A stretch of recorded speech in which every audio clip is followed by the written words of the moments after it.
Hi guys, magandang hapon. Guys, topic natin ngayon, itong Mitsubishi Triton Athlete 2027 model. Guys, ito yung top of the line natin sa Mitsubishi Triton. Guys, simulan muna natin sa harap. Guys, sa mga ilaw muna tayo magsimula. Ito yung daytime running light niya, LED na yan. Then, LED headlight. At syempre, LED rin ang ating fog light. Guys, pag Triton, ito lang po yung may sensor. Kasi yung GLS, wala siyang sensor. Ito may apat siyang bilog-bilog. Ayan po yung mga sensor niya.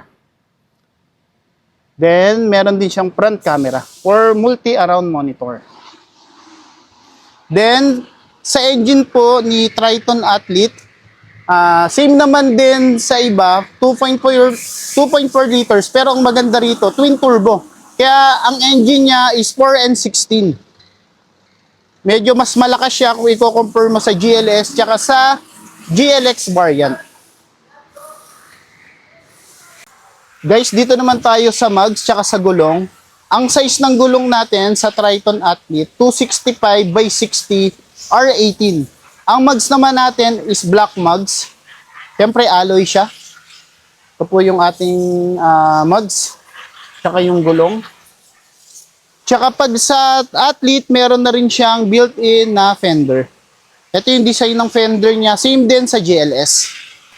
Guys, dito naman tayo sa side mirror. Color black po siya. Then, meron tayong camera. For multi-around monitor. Then, equip tayo. Kung kita po ba, ito po. Ito po yung sa blind spot warning po. Umiilaw po siya pag meron tayong nasa gilid or blind spot na sasakyan po while driving. Tapos, syempre, keyless po. May pindutan din po siya. Keyless operations. Dito naman tayo sa driver side. Ito po yung interior po ng ating Triton Athlete. Naka-leather po siya. Then, pagdating po sa driver side, syempre, naka-ano tayo? Automatic adjustment.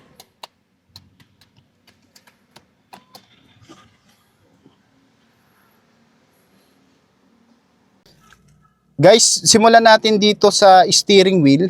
Siyempre, cruise control. Cruise control natin dahil ay may sensor po siya sa harap tsaka sa likod, adaptive.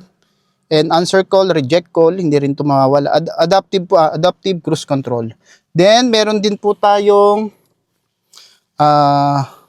dito po yung volume.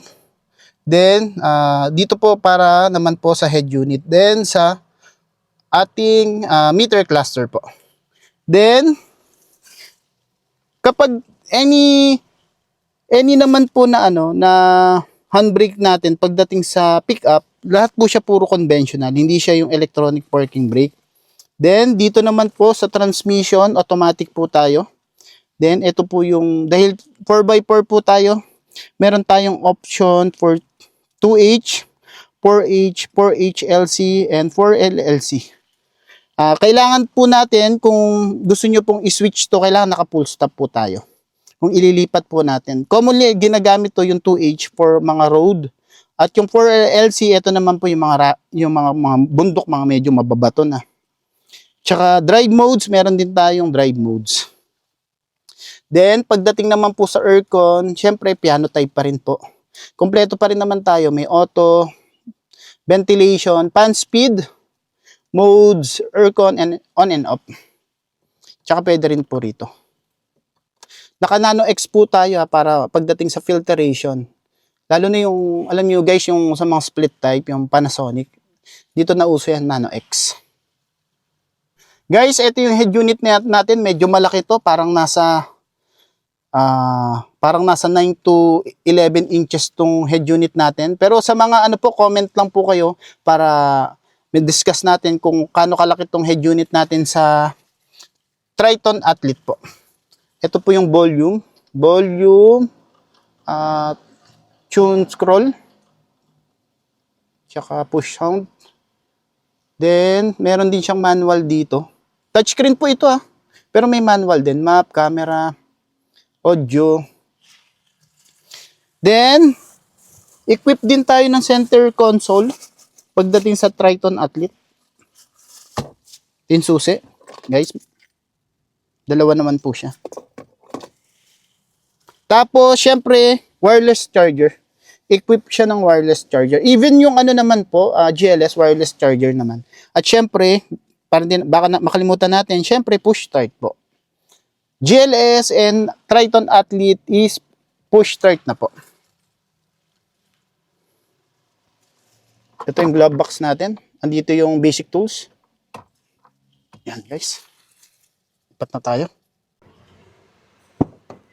Guys, dito naman tayo sa second row.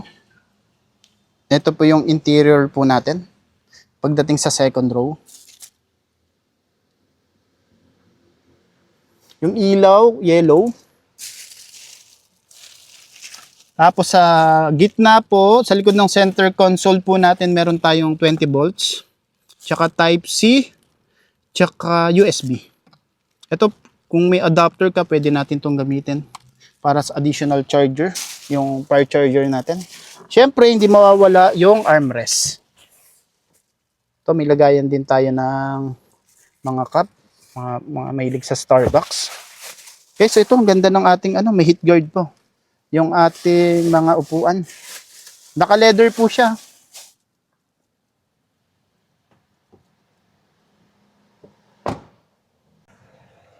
Guys, dito naman tayo sa likod. Fuel tank capacity natin sa Triton Athlete is 75 liters. Guys, ito yung mga natin, mga fender natin. Para makita natin. Tsaka equip din pala tayo ng sports bar. Iba yung design po ng sports bar ng GLS tsaka ng Athlete. Ito, stylish bar na po ang tawag dito. Color black. Bagay na bagay po sa white color. Siyempre, LED po yung rear differential lights po natin. Then, meron tayong rear sensor pagdating sa likod. 4 na bilog po yan.